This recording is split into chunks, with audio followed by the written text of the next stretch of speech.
Hey there guys, and Merry Christmas from Neobosh, all the way out here in Canada. This is the first video in a video series that I've been wanting to do for a while, but just for various reasons haven't gotten around to yet. I've been wanting to make some videos focusing on the weapons of Battlefield 1. I think some of them have some really cool history and they're pretty interesting. So I just thought I'd share some of that with you guys, and I can't think of a better place to start with the new DLC, given that these weapons are still new and fresh. And I've decided to start with my favorite weapon from the new DLC, the Farquhar-Hill. Now, the Farquhar-Hill is available in two variants. You can see me running here with the Storm variant. There's also an optical variant. For those of you who do prefer the optical variants to guns, you will need to unlock the Storm first, as it is required to unlock the optical. Some basic information here. The Farquhar-Hill is available for the Medic class, so long as you have the Turning Tides DLC or premium membership. To unlock the Storm variant, you need to perform 25 kills with the M1907 SL Trench and 10 revives in a round.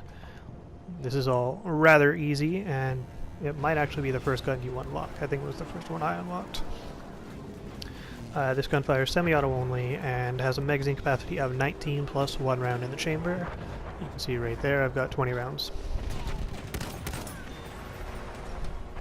The Storm variant boasts a reduced recoil pattern, while obviously the optical comes with the lens sight and is more accurate while you're ADSing. The assignment to unlock the optical variant is also pretty simple. Like I said, you're going to need the Storm first, because you need to perform 25 headshots as one half of the unlock assignment. The other half is completing 20 squad orders, so attack and defend flags and objectives that your squad leader has marked. Farquhar-Hill is a 3-hit kill weapon as long as you are within 47 meters of your target. It fires at a respectable 257 rounds per minute. The full reload takes 3.2 seconds, while a partial slows it down to 3 seconds flat. It has vertical recoil of 0.54 and horizontal 0.58. Those figures are for the Storm variant. Everything is identical for the optical except the recoil. The recoil on that one is 0.9 vertically and 0.3 horizontally. My thoughts on these weapons: prior to the Russian DLC, In the Name of the Tsar, my favorite weapon in the class was the level 10 unlock, the Self-Slater 1906 Factory. Now obviously, when the Tsar DLC came out, the Federal Aftermath changed the class dramatically, as it provided a fully automatic weapon for medics to run with and gave them a chance to compete with assaults and light machine guns. Now, I used the Aftermath for quite a while actually, but recently I'd started to really miss the 1906 and SLRs in general, and I'd actually gone back to it just before this DLC dropped. The Farquhar-Hill Storm is very similar, I feel. It does similar damage. It's a 3-hit kill weapon, just like the Self-Slater 1906, and it's also fairly accurate.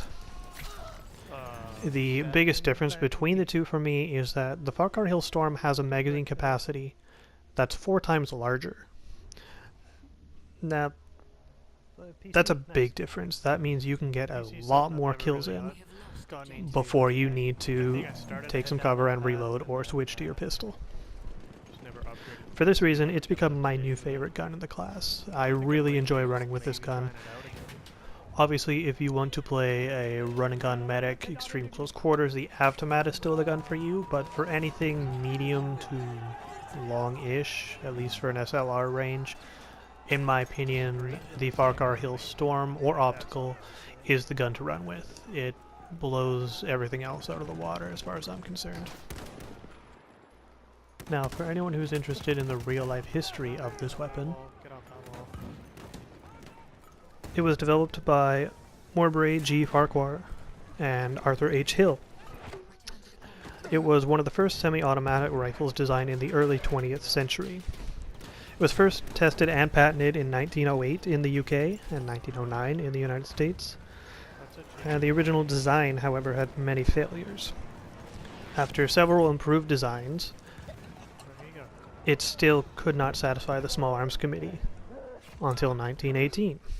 It appeared as though the British Army had adopted the rifle, satisfied with the current design. However, the war ended before any of those rifles were actually delivered to them. So it never saw widespread use in the British Army, but it did see some use in World War I when SLRs were still used by aviators, and this is what they did in airplanes before the advent of mounted machine guns. The gun fires the fairly popular caliber of .303 British. After World War I, the gun was redesigned into a light machine gun. This gun, called the Beardmore Farquhar, was ultimately rejected by the British Army for a variety of reasons.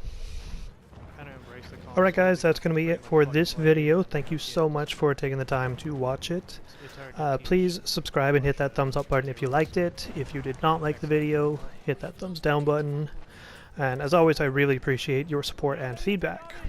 So let me know in the comments down below if you like this video, if you like the idea of this video series. Let me know if you think that it's overdone and the market is saturated and it's something that you don't need to see anything more on.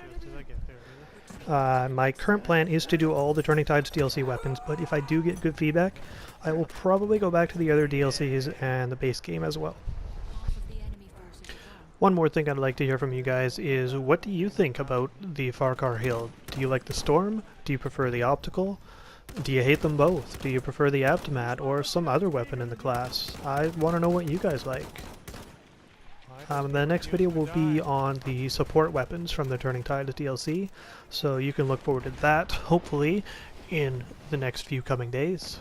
So until next time guys, have a good one, and I hope to see you guys down sight.